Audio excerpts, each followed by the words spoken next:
It's so nice to see all those activities that are happening around our larger region. And indeed, the historical. I mean, that was a lovely piece from True Mother's speech from a few years ago now. It was really beautiful to see. And it was lovely to see, wasn't it, further members of the Gaynor family presenting that. That was really nice. They did a very good job indeed. Very good job indeed. So let's stand again and let's invite our band up for two further songs before the sermon.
that brings us life.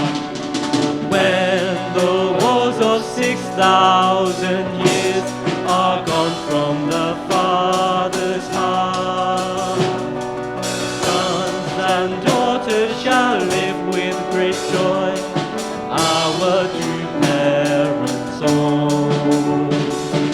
Saints and sages and men of good faith all waited for this day.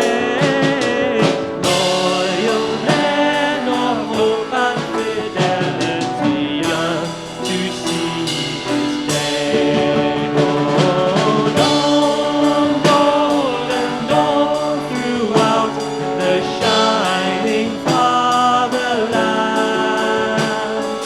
tells the tidings of the rising sun that brings us life. Dawn, golden dawn. Oh, dawn, golden dawn throughout the shining fatherland, tells the tidings of the rising sun that brings us life. So, brothers and sisters, let's now welcome up today's sermon giver, Dr. Michael Balcom, to give the sermon, My Gift to God.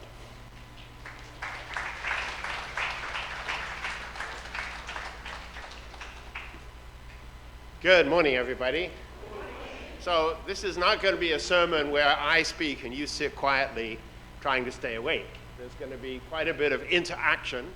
And to get warmed up for that, I would like you to stand up and greet three people, preferably that you haven't seen lately. I do want to welcome our European Witnessing Director, Martin Masner, sitting here in row 3, and the UPA team from Korea. So please greet each other warmly.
Thank you. Good morning again.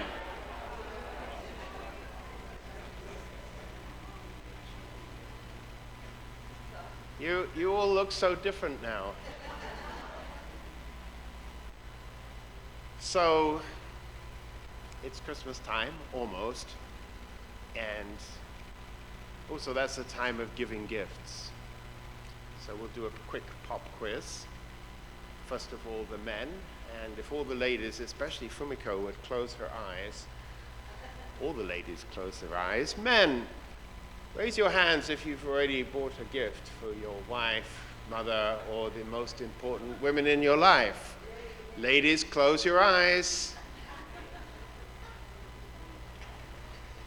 Okay. Now, if the men would close their eyes, and the ladies, if you have bought a gift already for your husband, father, or the most important men in your life, raise your hands.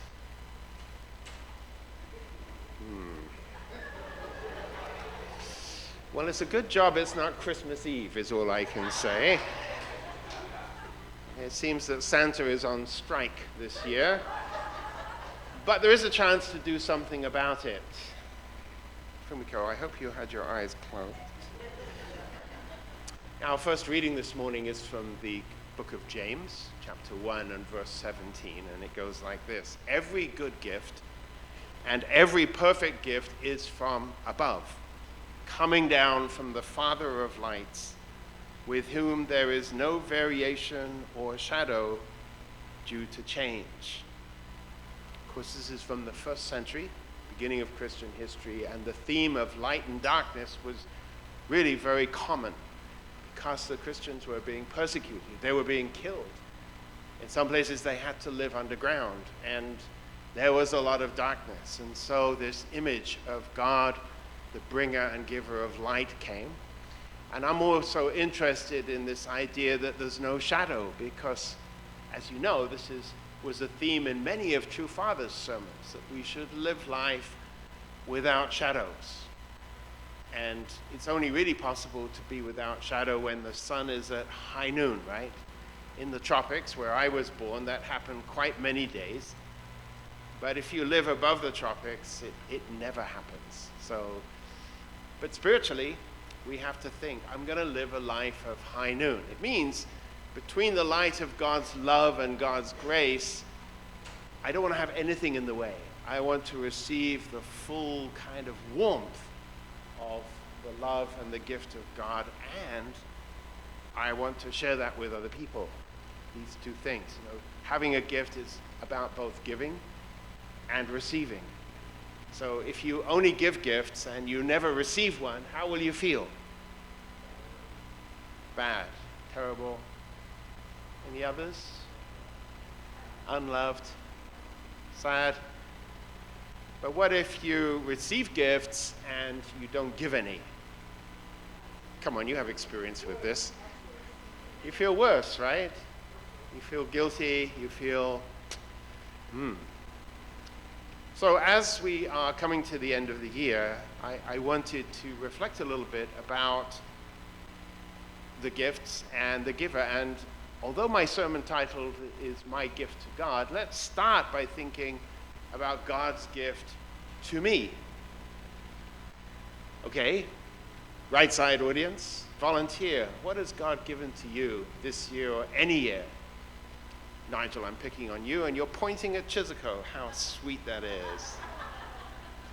And everything is recorded on camera and streamed to the world, so good choice. Over here, what has God gifted to you this year? Ashley, you're smiling, so I'm going to pick on you. Thank you. And over there, hiding in the far left, gift, Ken? I'm seeing a pattern here. The men say the ladies say the man. Yeah, that's good, but think about the second part of that quote. From God in whom there is no change and no shadow. So, this means that if God has given a gift, he's not going to say later on, I kind of wish I didn't give that gift to this person, because you know what? They're not really caring for it. They're not really multiplying it. No, we have to be really sure if God has blessed you, God has blessed you. He will never unbless you. If God has called you to a mission, to a task, that call will remain until we fulfill it. He won't take it back thinking, oh, okay, they're not doing it, I have to choose someone else. If God says he needs you, he needs you. If God says he wants you, he wants you. That's it. God is a little bit different from being just like us or being a pastor, right? If the pastor says he wants something to happen, he has to talk to the committee, right, Adja? But God doesn't have any committee to consult. If God decides something has to happen, it will happen. Thank goodness, right? So God is unchanging. God's love and his purpose for us does not change, ever. God doesn't change his mind. But what about us? We change our minds so often. But before we go there, turn to three people and say to them, looking in their eyes, God does not change his mind.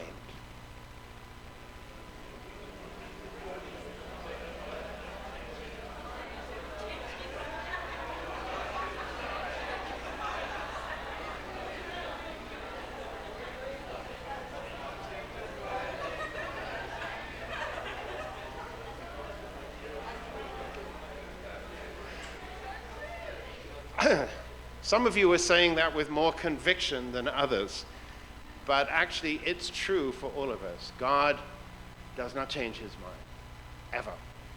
God didn't change his mind even in the most sorrowful situation when he lost his children. But we do change our minds quite often, and one of the biggest challenges, I think, at the end of any year, particularly a year like this where there's been so much disruption, chaos. We come to a point near the end of the year and we look back and we assess ourselves in the light of our conscience. How did I use my gifts this year? And if you're like me, there's a little sting of conscience, sometimes a big sting, because you think, you know what? I wasted some of my gifts this year.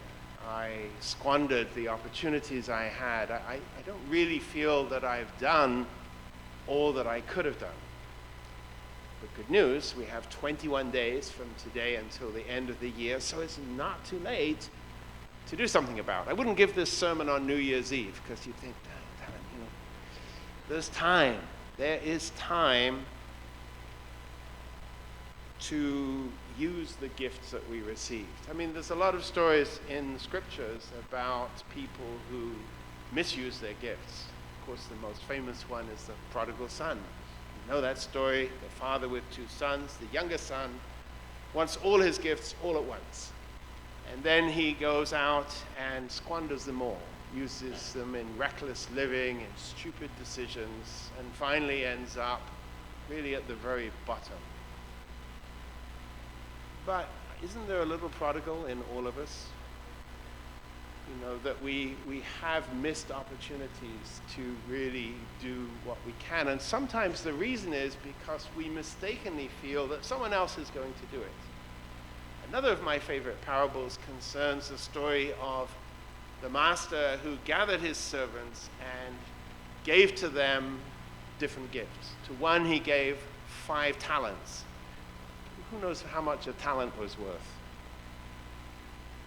Nigel used to, but he's getting old, so. How much is a talent? Is it a day's salary? No, that was a denarius. Is it a month's salary? A year? For the average person, a talent would be 40 years of earnings. So imagine you're a servant and you're given 200 years of salary. But it's not for you. The goal is that you're going to multiply it. Another servant got 2 talents. And the last one got only 1. And you know the story. The one with 5 went out and multiplied them and made another 5. And the one with 2 multiplied them and made another 2. And then the last one, what did he do? He buried it. He hid it. Why do you think he did that? Paula. He didn't want to suffer the master's anger. True, that's what Jesus said. But I think there's something else. Lazy? I think he may have thought like this. Well, I only got 1. Somebody else got 2, somebody else got 5, so if there's any work to be done, they're the ones who are going to be doing it. I obviously don't have much capacity, so I only got 1, I'll just bury it. But the thing is, when God gives us gifts, he knows our capacity. He never gives us something that is beyond our ability to bear or to multiply. So if you happen to have received 5 talents from God, it means that God expects that you can multiply those 5. If you got 2, it's not God being stingy. It's just that God knows, actually, for you, 2 talents is enough. This will be something you can work with. And if you only got one, it means that God considers this is what you can handle. Maybe in the future you can handle more, but today you can handle one. So even if you only got one, you still have to do your very best to share it, to multiply it, to use it, in fact. And absolutely we shouldn't think, well, other people have more than me, so I'll just retreat and I'll hide. That's squandering our gifts, in a way. So then let's think about the gifts that we can give in return, because if God gives a gift, then it's expected that we'll give something back. But what kind of gift does God really want? In the story of the talents, it wasn't money that the master was looking for. Actually, he was trying to find who can inherit my authority, who can help me to multiply my kingdom. The guy who got 5 talents and made them into 10 was placed in charge over 10 cities. I guess that makes him a governor, right? Or, a very high position to be in charge of 10 cities. So again, when God gives us certain gifts, what he's really hoping for, what our Heavenly Parent is looking for, is how we respond. Because he wants to give so much more, and he wants to use us so much more. Yeah. But what gifts are they? Remember the first scripture. Every gift comes from the Father of lights. Your gift may be singing, writing, business, organization, preaching. There are so many different gifts. Loving, caring. There's as many gifts as there are people in the room. But again, sometimes we don't even recognize them because we're so caught up looking at other people's gifts, comparing ourselves to others who may be older, younger, more educated, whatever it might be. And in wasting our time thinking about the gifts other people received, we don't even notice what God has given us, and we feel we may have nothing. Actually, it's okay if from time to time we feel, I really don't have anything to give. In truth, we all visit that space sometime or the other. And it's not necessarily unhealthy, because we do also need to be humble and realistic before God, to acknowledge where we're weak and where we fall short. But we shouldn't stay there. We should not stay there. We have to think, no, I have received great gifts.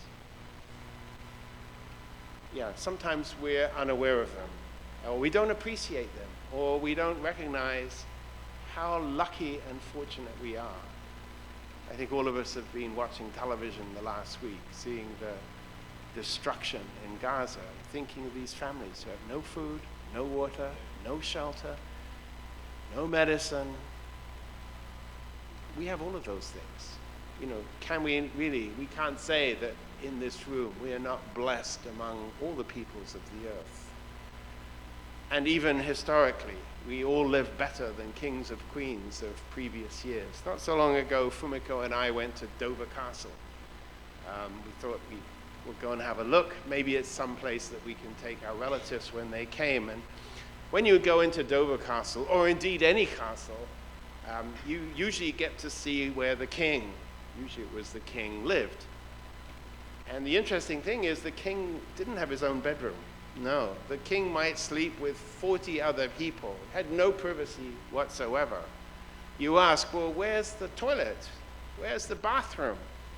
Oh, well, the toilet is, a long way away. The bathroom, well, you only need a bath once a month anyway, whether you need it or not. So you realize that even the standard of the king compared to today, if you were living in a house with no toilet, no bathroom, the council would be round, I hope. You see, why are you suffering so much? So historically, we are blessed. Compared to others in the world, we are so blessed. And I think it would do us a lot of good as we come towards the end of this year to count those blessings. But not for the sake of kind of comparing with others, but to feel now I really should give something back. So my second reading, which comes from True Father, talks about what we could give back to God. And this is from a speech that Father gave a long time ago, 60 years, about the gifts that we could offer to God. And he said, "You have many gifts that you would like to offer to God. Even though you have no possessions and have empty hands, there is still a gift that you can offer to God. That gift is not something that people enjoy in this world. That gift is prepared through your attitude to stand before the Heavenly Father, shedding your blood, sweat, and tears for the sake of the world. That is the best gift we can offer to God, who is our Father of suffering, sorrow, and anguish." Yeah, I don't really like to emphasize this point too much, because God is not only the God of suffering, sorrow, and anguish, he's also the giver of all good gifts and blessings and joy. But if we really love our parents, we need to understand their real heart, right? It doesn't help if you have children who really don't understand how you're thinking. Of course, when they're very young, that's okay. But as your children grow up and mature, you really expect that they'll make the effort to understand what's really on my father's mind, my mother's mind. And on that day when the child recognizes this and offers to the parent, "Let me take some of this from you," how happy the parents would be. I just heard this morning when I came in this room that True Mother has directed our international president, President Song Young Chun, many of you know him well, to meet one-on-one with each nation, and in fact with each national leader and witnessing leaders, to talk about our witnessing plan for 2024. How are we going to do better to share the greatest gift of all? As David said in his introduction, it's Christmas time, and we're celebrating the gift of Jesus Christ. But according to the divine principle, in the chapter on the consummation of human history, there is one final gift that God wants to give to humanity. What is that? It's the true parents. Because without the true parents, the family of God, the family of humanity cannot come back together again. Because it was through the loss of parents at the time of the fall that God's dream was destroyed. So the parents need to come again. And they're here. They are here. And True Mother is asking us, share this gift.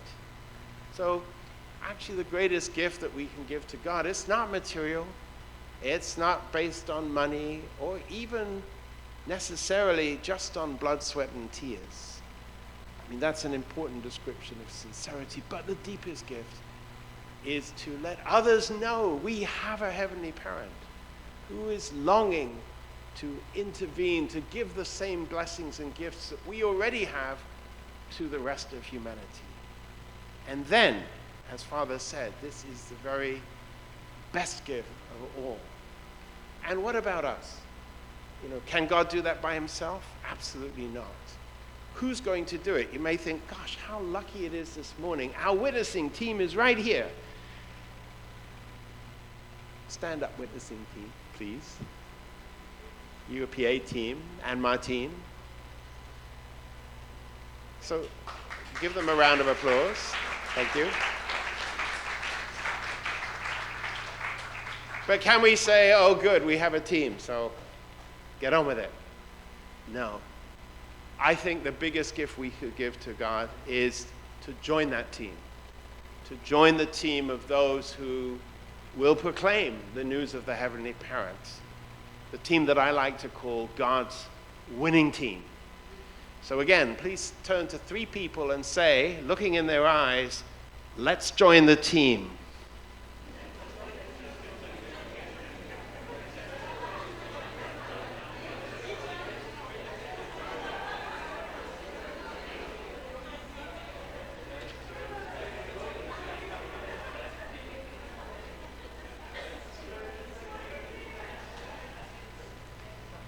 That's right. It is not over yet. And we don't decide when it's over. We are still called, still full of blessings to give.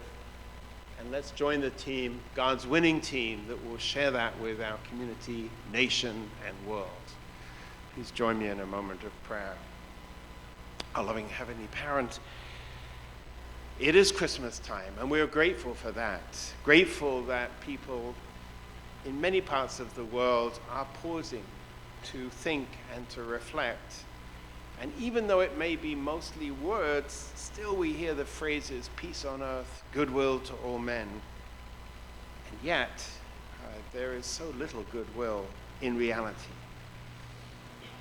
But we can't do much about most of those things, but we can practice ourselves peace, goodwill, giving, and most of all, sharing the gifts that we have received, but sometimes forget, neglect, or even misuse.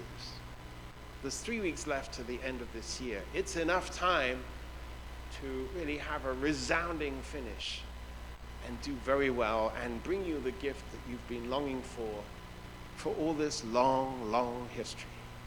Thank you once again that we could gather here. Please let us feel convinced you need us, you want us, you've blessed us, and we are God's winning team. I report this all in the name of Mike and Fumika Balcom and all the families here. Ajiro. Thank you very much, everybody. Happy Christmas.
Okay, God's winning team. Let's put our hands together and rousing round of applause for our sermon today and Dr. Michael Balcom.